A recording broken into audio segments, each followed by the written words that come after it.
Graça e paz a todos. Parabéns a todos nós. Hoje é o aniversário da Igreja Batista Carvalho de Justiça, e de fato Deus tem nos agraciado em todo esse período de tempo de existência da igreja. São 6 anos de organização que completa exatamente hoje. Por isso, parabéns para todos os membros e congregados da Igreja Batista Carvalhos de Justiça. Há um tempo muito especial que Deus tem permitido a todos nós, uma convivência muito agradável, muito edificante, em que nós podemos experimentar também da graça de Deus sobre este corpo, que é a Igreja do Senhor, localizado na Urbis, na cidade de Esdávila. Então, experiências muito grandes, muito edificantes, que o Senhor tem nos proporcionado, e Deus tem provado muito o seu grande amor por esta igreja, por todos nós. Por isso, parabéns a todos nós, e que o Senhor continue renovando as nossas forças, que nós possamos ter o ânimo necessário para prosseguirmos até a vinda de Cristo Jesus, ou até quando o Senhor nos chamar. Nessa nossa caminhada, que é muito gratificante, meus irmãos, muito gratificante. Nós não podemos ver com outros olhos a não ser gratificante de nós estarmos buscando ao Senhor, tá? Então, nós vamos dar início à nossa escola bíblica dominical nesse dia 17 de maio de 2020, em que a igreja completa 6 anos de organização. Vamos orar? Amado e poderoso Deus, somos gratos ao Senhor pela noite que nós tivemos de sono, somos gratos ao Senhor por mais um dia de vida, somos gratos pelo pão de cada dia, somos gratos por nós estarmos te servindo nesta igreja que se chama Igreja Batista Carvalhos de Justiça. Ó Deus, em que temos a oportunidade de convivermos com os nossos irmãos, de nós vivermos uma fraternidade em que é o Senhor quem nos une. Ó Pai, e nós queremos agradecer por mais um ano de existência desta igreja. São 6 anos caminhando juntos, lado a lado, igreja e o Senhor, no único propósito de fazer o teu nome conhecido, e que outras pessoas também possam aceitar e reconhecer que só Jesus salva.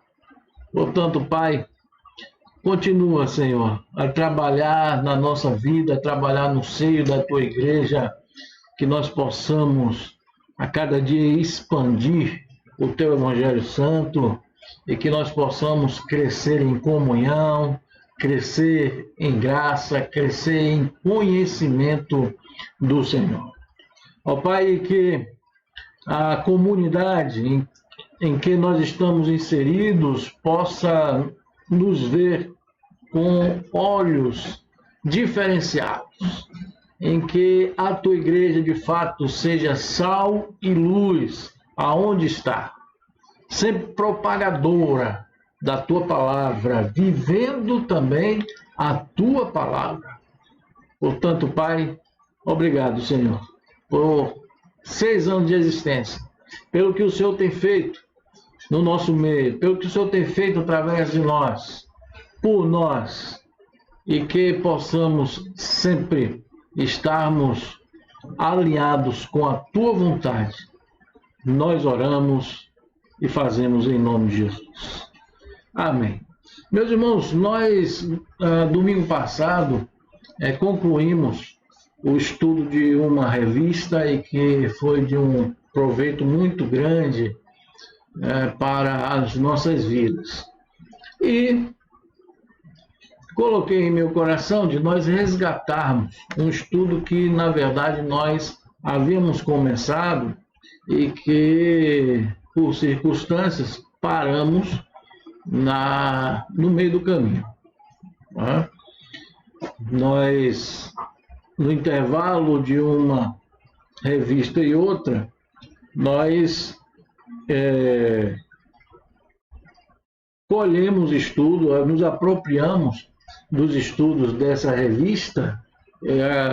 Acredito que os irmãos se lembram, foram alguns estudos a respeito da mutualidade, que é justamente o significado, né? Uns aos outros. Mutualidade é o que nós devemos fazer uns aos outros. Tá? Então, nós vamos dar continuidade. Pela lembrança que eu tenho, nós paramos usando uma sequência lógica, né, do 1, passando pelo estudo 2, 3. Pelo que eu me lembro, nós fomos até o estudo 6. E nós vamos passar para o estudo 7, a lição 7. E só para melhorar a memória dos irmãos, nós estudamos, a primeira lição foi Introdução à Mutualidade, que nós aprendemos que a mutualidade é uma gíria em benefício do outro, não é? É a reciprocidade, a troca do benefício um para o outro. Não é somente um que recebe o benefício, mas o outro também. Então, a mutualidade é justamente isso. Então, nós fizemos essa lição, os irmãos se lembram que foi digitado, e aí passamos, tiramos xerox e passamos para a igreja. Estudamos a segunda lição, amai-vos uns aos outros. A terceira, acolhei-vos uns aos outros. A quarta lição foi saudai-vos uns aos outros. A quinta lição, cuidai uns dos outros. E a sexta lição foi sujeitai-vos uns aos outros. Tudo com base bíblica. Nós temos a lembrança de ouvirmos em algum momento esse termo, uns aos outros. Isso é mutualidade. Isso é reciprocidade. Não é somente nós esperarmos que alguém faça algo por nós, mas eu também faço algo por aquele outro.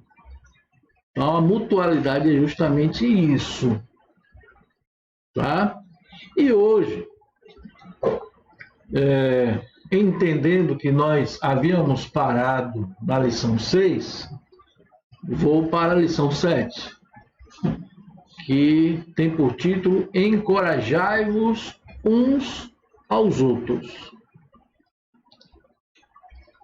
E eu peço, então, que você abra a sua Bíblia em Romanos capítulo 15, versículo 13, que é o texto base para toda essa discussão.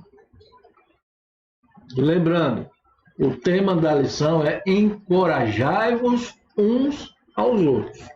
E Romanos 15, versículo 13 diz o seguinte: que o Deus da esperança os encha de toda alegria e paz por sua confiança nele, para que vocês transbordem de esperança pelo poder do Espírito Santo.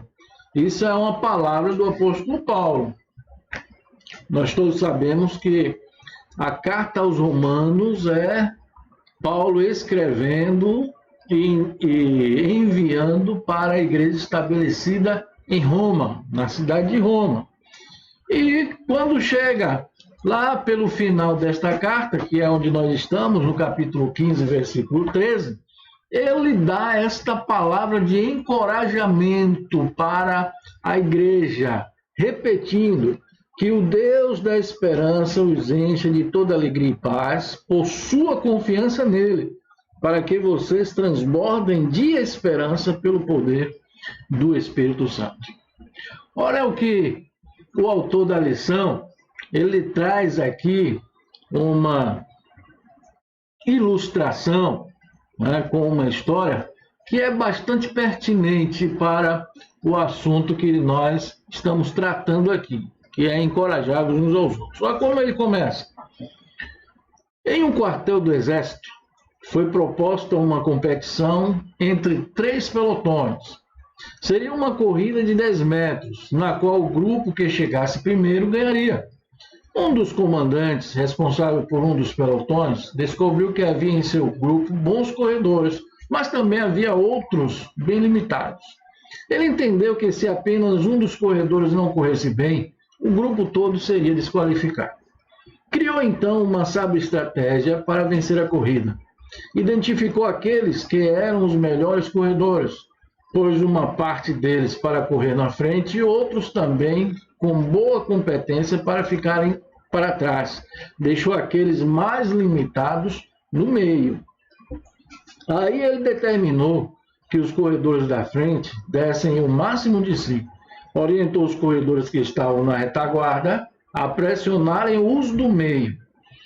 Eles tinham que saber a importante missão de animá-los, de mostrar a meta, de fazê-los continuar, de dar-lhes esperança. Resultado, esse pelotão que era considerado mais fraco venceu a corrida.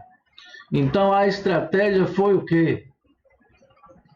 As pessoas que participavam daquele pelotão animar aqueles mais limitados, os mais fracos. O autor usou aqui de uma analogia referente à corrida. Você sabe que a nossa vida também é semelhante à corrida? O próprio apóstolo Paulo, ele escreveu a Timóteo, na sua segunda carta, no capítulo 4, versículo 7, em que ele faz uma analogia da sua vida a uma corrida. Ele diz da seguinte maneira: combati o bom combate, acabei a corrida e guardei a fé. Então a nossa vida é justamente uma corrida, em que no meio dessa corrida, muitas das vezes nós estamos animados, outras nem tanto. As circunstâncias da vida nesse trajeto aí, elas vão acontecendo e são inúmeras e diversificadas. Acontece de tudo. Então, nós não podemos esquecer disso, que uma vez nós encorajamos alguém, mas em outro momento somos encorajados. Essa, na verdade, é a dinâmica da vida, né? E tem alguns aspectos importantes, meus irmãos, para vencermos essa corrida, ainda usando essa analogia, né? Temos alguns aspectos importantes para nós vencermos essa corrida. O primeiro aspecto que nós precisamos entender e introjetar na nossa vida é reconhecer que existe uma esperança. Em meio aos problemas, em meio às adversidades, precisamos reconhecer que existe uma esperança. Não podemos perder isso de vista. E o autor coloca aqui o seguinte: todos nós passamos por provas e momentos difíceis. Alguém disse que nascemos destinados a sofrer algum nível de dor. A perda de um filho, a luta para encontrar um emprego, a mãe que sofre com o vício de um filho e etc. É consequência do estado pecaminoso do ser humano. Uma experiência valiosa para a mutualidade do encorajamento é a esperança. Devemos dizer como o profeta Jeremias, em Lamentações 3:21, quero trazer à memória aquilo que me pode dar esperança. Então, meus irmãos, nós precisamos ter em nós isso muito bem definido, né? A esperança para a situação em que nós vivenciamos. Não podemos perder de vista isso. Afinal de contas, os momentos de dificuldades que nós passamos não é o fim. E a dificuldade não dura para sempre, assim como a tranquilidade não dura para sempre, faz parte da vida. Então sempre há esses altos e baixos, mas nós não podemos perder a esperança. O autor traz aqui um exemplo daqueles espias que foram ver a terra prometida, né? Foram quantos? Foram 12. Foram 12. E ali aqueles homens foram enviados para observar a terra por um período de tempo. Os 12 retornaram. 10 deram um relatório negativo, dizendo, olha, não há possibilidade alguma de nós possuirmos aquela terra, existem homens gigantes, nós somos comparados a gafanhotos, aqueles homens são muito poderosos, né? E assim colocou um monte de dificuldade, uma visão totalmente negativa, pessimista. Apenas 2 deram um relatório favorável, positivo, relatório otimista. Josué e Caleb. E Caleb, em meio àquele alvoroço e que a multidão estava diante do relatório pessimista dos 10, ele fez aquele povo calar e disse, não, nós podemos. Nós podemos. Meus irmãos, quando nós falamos em esperança, né, diante desse exemplo bíblico de Caleb e Josué, nós vemos que eles foram encorajadores. Por que eles foram encorajadores? Porque eles puderam ver um potencial e ter esperança não neles próprios ou na quantidade que eles eram, mas eles puderam ver a possibilidade em Deus. Eles tinham a esperança deles em Deus.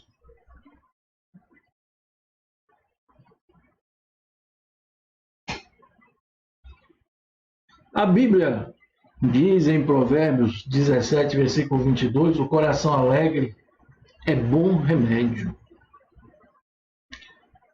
E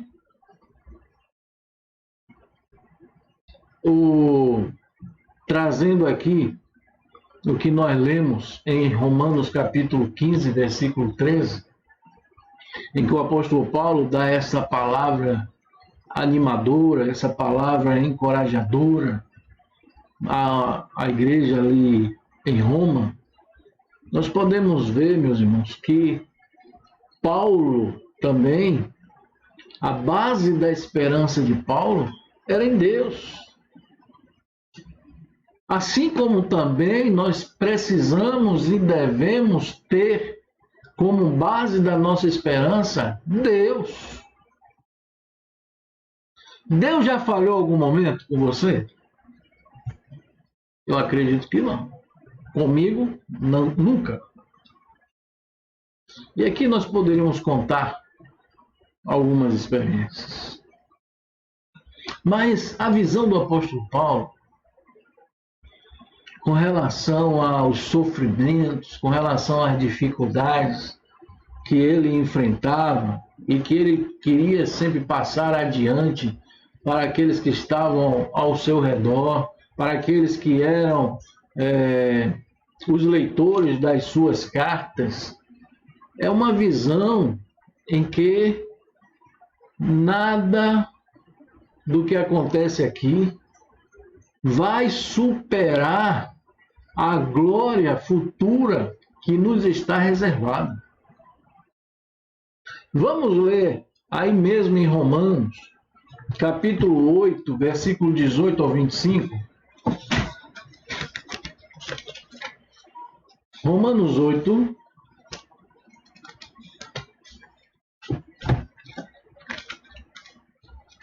do 18 ao 25. Olha as palavras que o apóstolo Paulo usa com relação aos sofrimentos, encorajando os seus leitores. Ele diz assim, Romanos 8, do 18 ao 25.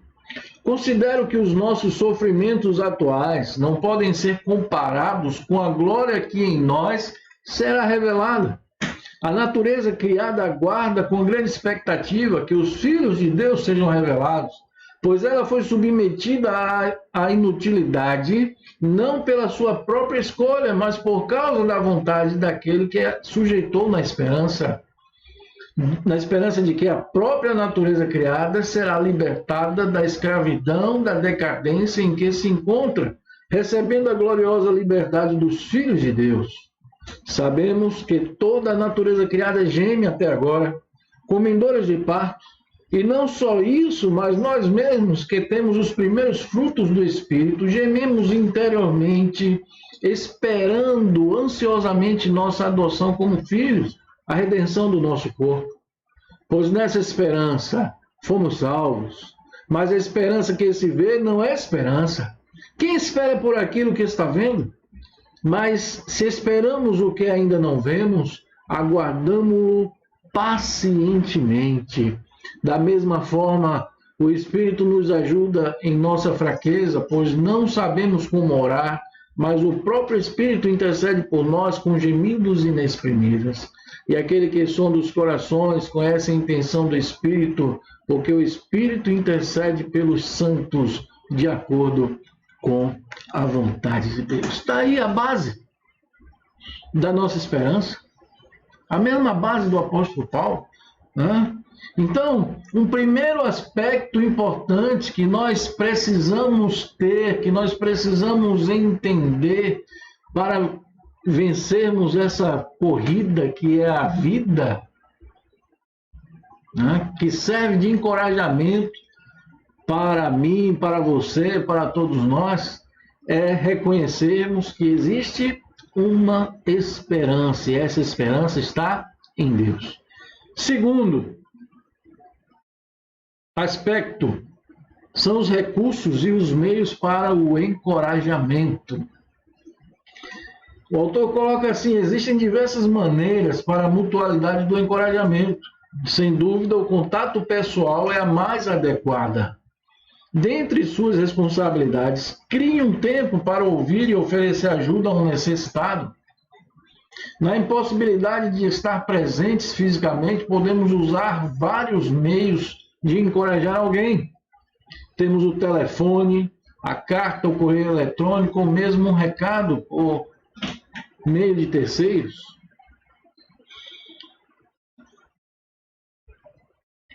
Aqui ele cita um exemplo. Uma agência missionária informou que uma viúva e seus 2 pequenos filhos foram consolados na distante Indonésia, ao tomar conhecimento que seu marido e pai havia sido violentamente assassinado por causa do Evangelho. Cristãos de diversas partes do mundo mandaram cartas de encorajamento para eles. Olha aí uma maneira de estarmos encorajando outras pessoas que estão passando por dificuldades. O amor e a sensibilidade que podemos deixar o Espírito Santo desenvolver em nós darão condições para encorajarmos alguém. A palavra compaixão propõe o exercício de sofrer com. Sofrer com. Isso nos desafia a estar com aquele que está abatido e ajudá-lo a encontrar a esperança, mesmo que a companhia seja à distância.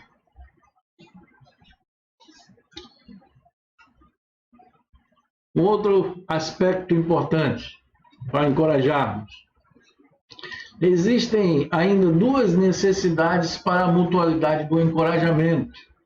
Há momento em que você está abatido e precisa de ajuda. Há momento em que seu próximo está sofrendo e precisa da sua ajuda. Isso é mutualidade, reciprocidade, né? Para que essa vida de dar e receber seja sadia, é preciso saber o seguinte: duas coisas. Procurar encorajar na hora que precisar.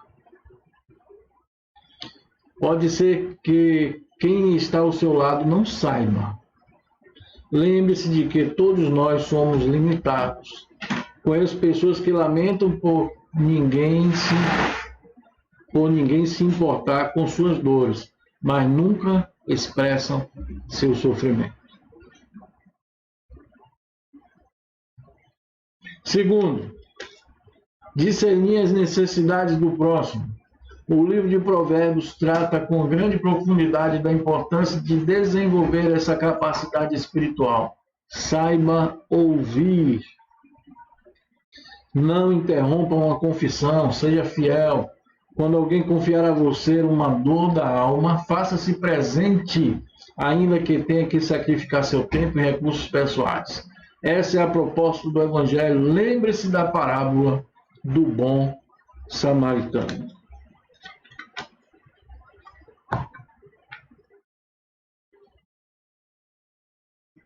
Chegamos à conclusão e na conclusão se coloca o seguinte: retornando ao pelotão do exército, devemos guardar dois princípios. Primeiro, todos nós passamos por sofrimento. Nesse momento, como um corredor no meio do pelotão, deixe os que estão atrás de você ajudarem e siga os passos de quem vai à sua frente. Segundo, seja um bom modelo nas horas em que você faz parte do grupo da frente, que é o grupo encorajador, que vai puxando, vai motivando. Se você está na vanguarda, dê ânimo, diga a quem está no meio, você vai conseguir, eu o ajudo. Então, dois princípios importantes, né, que precisamos nos atentar. Para finalizar mesmo nesse estudo, depois nós vamos meditar um pouco mais, algumas perguntas para nós avaliarmos e fazermos uma autocrítica. Seguinte: tenho sido um bom encorajador? Você tem sido um bom encorajador? Isso são perguntas pessoais. Segundo, o que tenho feito para encorajar? O que é que você tem feito para encorajar? Ficar de braços cruzados? Como tenho descoberto as pessoas que precisam de encorajamento? Qual o meio para você descobrir quais são as pessoas que precisam de encorajamento?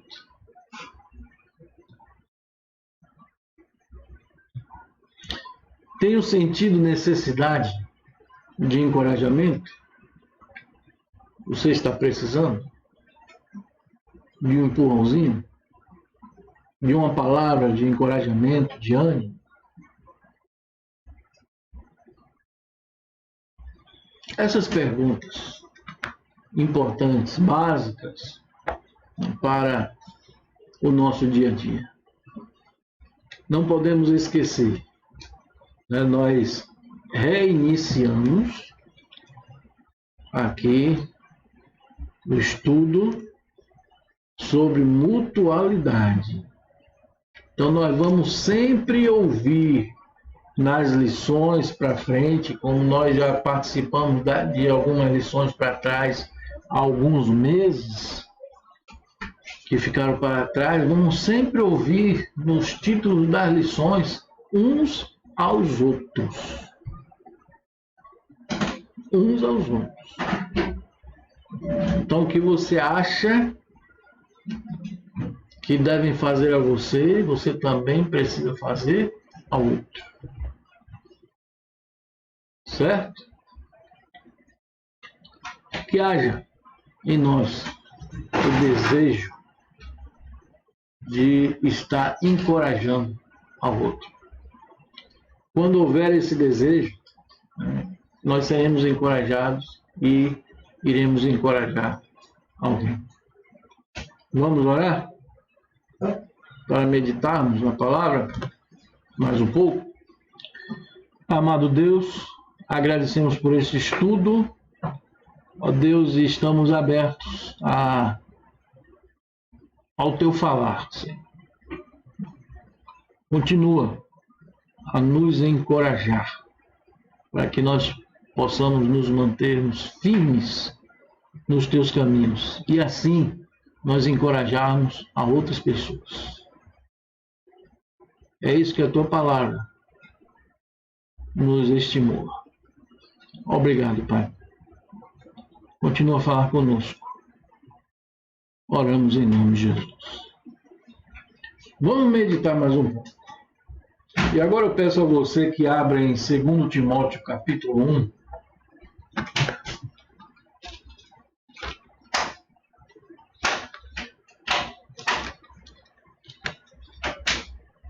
Segundo Timóteo capítulo 1, do versículo 16 ao 18.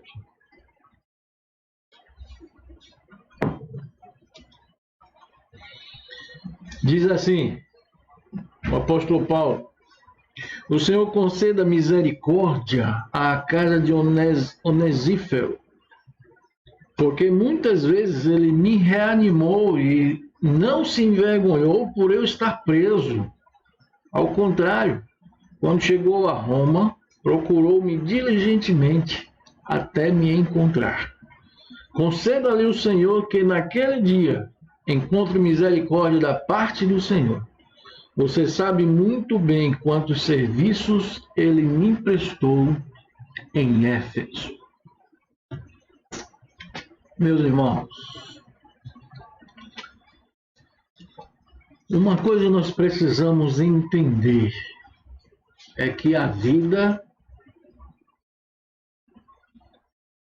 não é uma via única, de mão única, mas é uma via de mão dupla, ou seja, corre nos dois sentidos, ou para os dois sentidos. Isso é uma via de mão dupla. Quando é uma via de mão única, corre apenas em uma direção. Mas a vida não é assim. A vida é uma via de mão dupla. Ela corre nos dois sentidos. A verdade é que nós precisamos nos desprender do nosso egocentrismo, em que achamos que tudo gira em torno de nós mesmos. Quer ver um exemplo? Muitas das vezes, no nosso egocentrismo, nós achamos que a dor só dói em mim. Achamos que somente eu sou ofendido. que não ofendo. A necessidade é somente minha. O outro não tem necessidade. E assim vai. O eu sempre se colocando em evidência. Infelizmente, isso é uma realidade. E aí é que vem a palavra de Deus e deixa bem claro que a vida não gira em torno de mim, não gira em torno de você, né? Não gira em torno de nós, mas eu preciso olhar para o outro. Olhar para o outro como se fosse a mim mesmo. E aí, como o tema de hoje é encorajai-vos uns aos outros, o que você tem feito quanto a isso? O que você tem feito? Um exemplo mais prático ainda, muito próximo da realidade. Nessa pandemia, né, quantas pessoas você já encorajou? Você já ligou para quantas pessoas?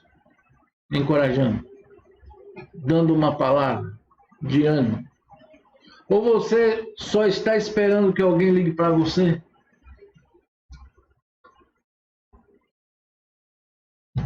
Qual é a realidade?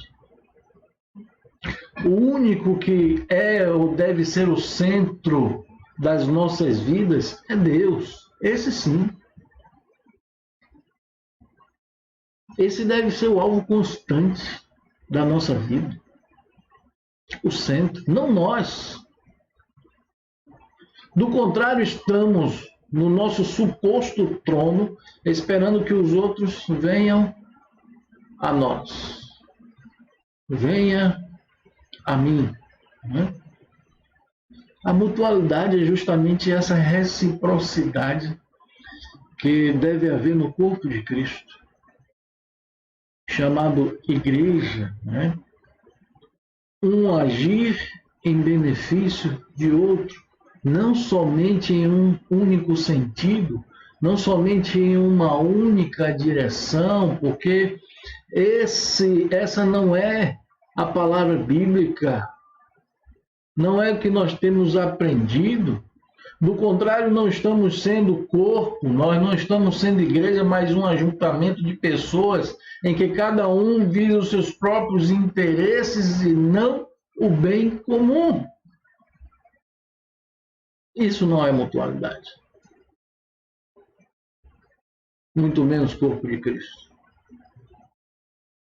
Precisamos nos desprender, né, desse nosso eu tão exacerbado,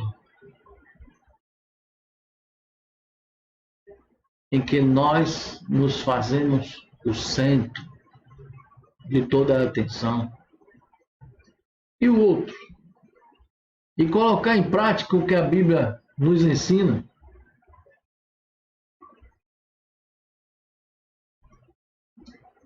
E ter uma vida prática, né, em que vivemos o que a palavra do Senhor tem nos ensinado.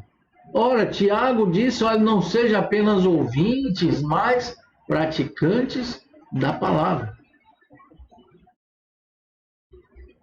E muitas vezes nós agimos contrários a essa palavra divina, a essa palavra de Deus. Então, algo que nós precisamos praticar nos nossos dias e até a vinda de Cristo Jesus é encorajarmos uns aos outros. Aquele que está desanimado, aquele que muitas das vezes nós nem sabemos que está passando por um momento de dificuldade, de aflição, mas por nós agirmos segundo a palavra de Deus, nós não perdemos tempo. Então, nesse distanciamento, isolamento que estamos vivendo, um telefonema é o bastante para reanimar aquele nosso irmão. Não é uma via de mão única, mas uma via de mão dupla.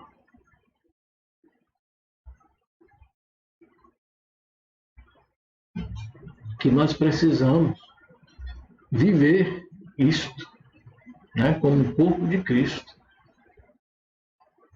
somos estimulados e seremos estimulados nos próximos estudos a vivermos essa mutualidade.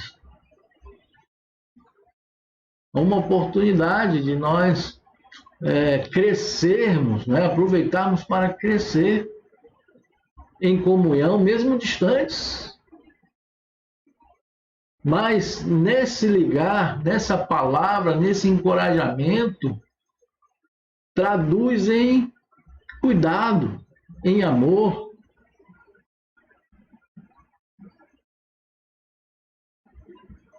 Meus irmãos, precisamos, né, sair da nossa comodidade e fazer algo tão simples, muito fácil, mas bastante edificante, muito fortalecedor para o outro que estará ouvindo.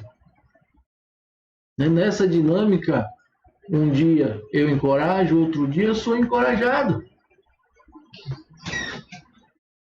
Precisamos ver as coisas dessa maneira.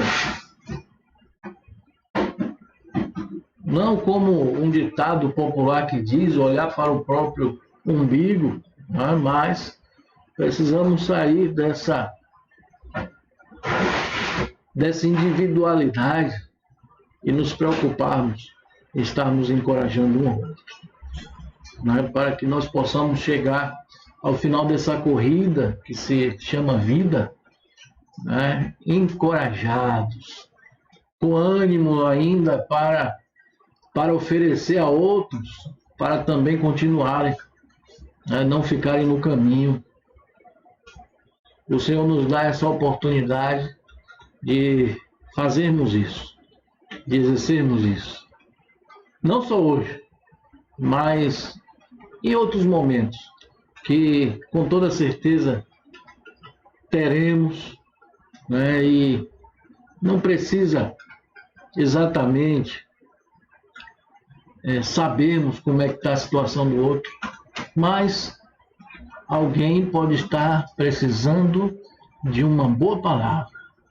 Alguém pode estar precisando de uma palavra de encorajamento. Ou somente, meu irmão, minha irmã, liguei para você, eu tenho orado por você, né? Eu quero saber como você está. Que Deus abençoe, né? O que é que eu posso fazer por você? Simples atitudes, mas que farão uma grande diferença na vida uns dos outros. Amém? Que nós possamos viver essa mutualidade na íntegra, com todo desprendimento, em benefício do corpo de Cristo, em que todos nós seremos recompensados com isso, porque cria-se um ambiente agradável, um ambiente saudável, né? Todos nós seremos beneficiados, com toda certeza. Ninguém vai ficar de fora. Então, que essa seja uma realidade na vida da Igreja Batista Carvalho de Justiça. E que o Senhor nos abençoe. E que verdadeiramente assim seja. O amém. Assim seja. Então vamos orar para encerrarmos o culto desta manhã. Obrigado, Deus, por nós estarmos neste momento, estarmos neste tempo, sentados, ouvindo o estudo da Tua Palavra, a mensagem da Tua Palavra, não somente para conhecermos, mas para vivermos. Isso fará toda a diferença. Ó Deus, que o Teu amor alcance cada dia a vida dos meus irmãos. Que a Tua graça seja cada dia abundante na vida dos meus irmãos.